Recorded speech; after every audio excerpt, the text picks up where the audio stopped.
Welcome to the Business Blast podcast. I'm your host, Tyler Wagner. This episode is brought to you by Authors Unite. Authors Unite provides you with all the resources you need to become a successful author. You can learn more about Authors Unite and join the free community at authorsunite.com. Now, let's jump into the episode.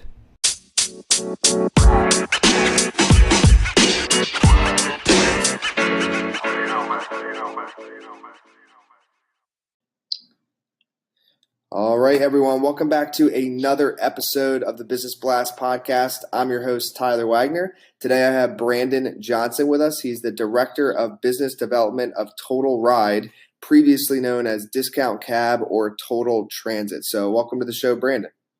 Thank you. Of course, man. Thanks for joining us. We'll dive in. The first question I have for you, Brandon, is what is the best story from your life that has an underlying valuable message? Well, there's a lot of stories that came to mind when considering this, but the best story from my life has to have been, the story of loyalty, right? So right now I'm currently working in a wonderful position at Total Transit with a leadership opportunity. 8 years ago, I met Total Transit when I was a sales rep at a technology company. I sold to them a solution that helped with their internet and phone services when they had thousands of calls every hour, and worked with them very loyally over 8 years. My career had kind of jumped around, and I'd worked for a couple of Silicon Valley companies at Zenefits and Reputation.com. And when Zenefits had their massive layoff of 500 people, I was included in that. So I was kind of looking for my next gig and wanted to get away from that industry of insurance. And I had a couple offers, and I was sitting there and went to vacation in the mountains at my house in Pagosa Springs, Colorado.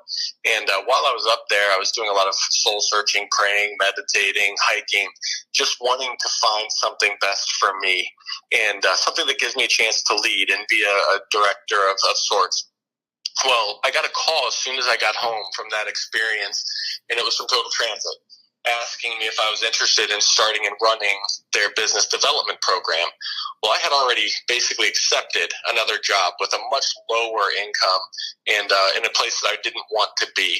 But spoke with Total Transit, did my presentation in front of their entire board, and everyone there knew me, loved me from my previous experience selling to them, and ended up offering me a position that was at the time well above my pay grade. And it was simply because I was just loyal to them and worked with them and never forgot about them after I got paid my commissions on that sale.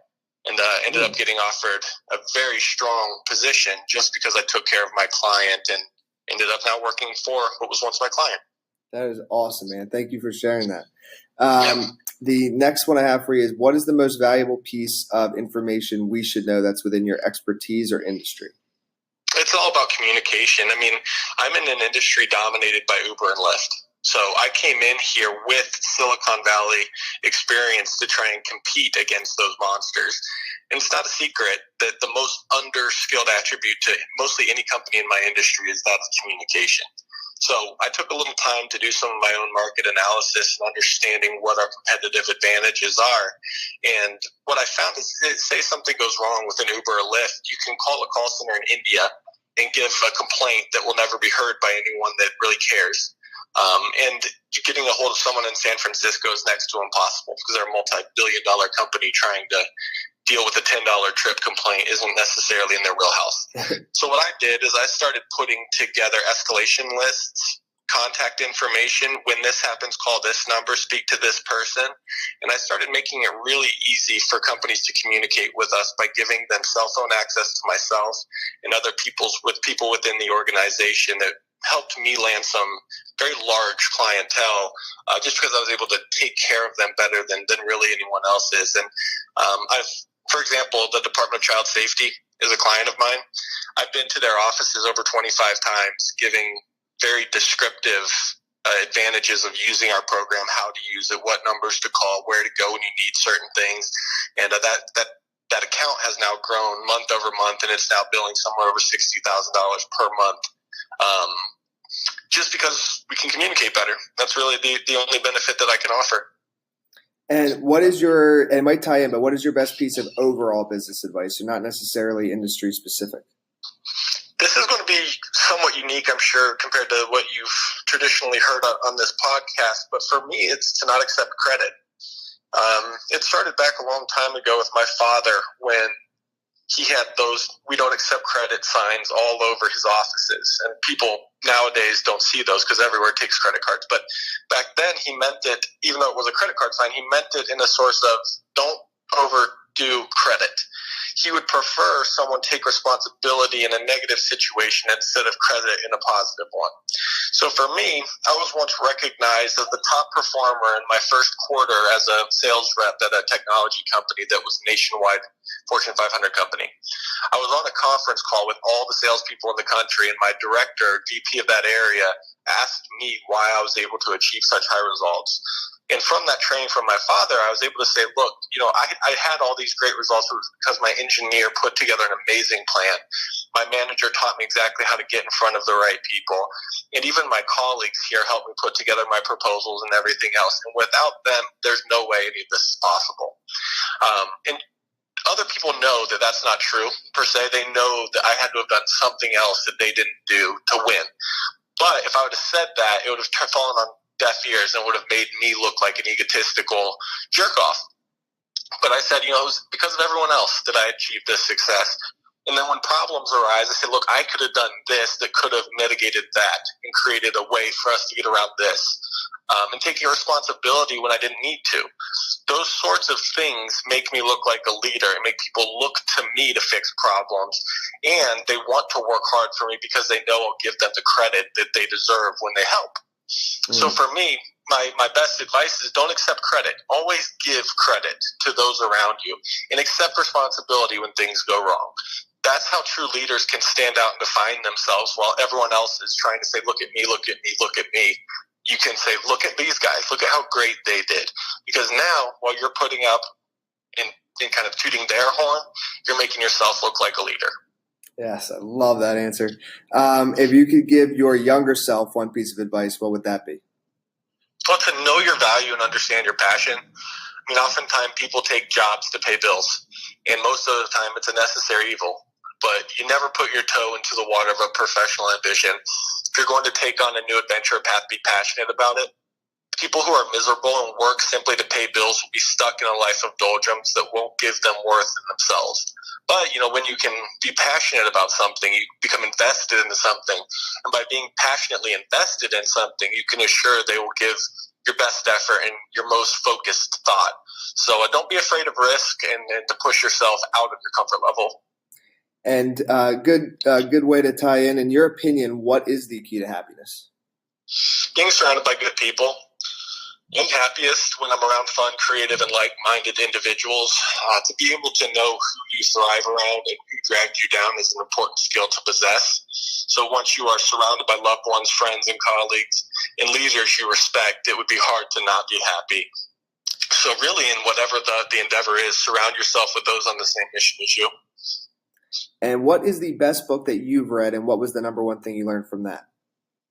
So I read a lot of business books, and I have a lot to kind of talk to, but one that's fresh on my mind that I guess you could call one of my favorites is The Carrot Principle. It goes over longevity studies of large organizations that perform, and it measures the individuals at those companies and their performance over years. They kind of notice what the potential is of each person, and then they start to introduce carrots or incentives, things of the financial variety, or vacations for their loved ones, and it gives people incentives. And time again, it shows that even though people will always say they're motivated by money, they're really motivated by recognition. And this goes back into the leadership of giving credit to others, even when it's yours to take. Is that the more you can incentivize someone and show them they're valuable and how worthy they are and how much they're appreciated, the more you'll get out of that employee.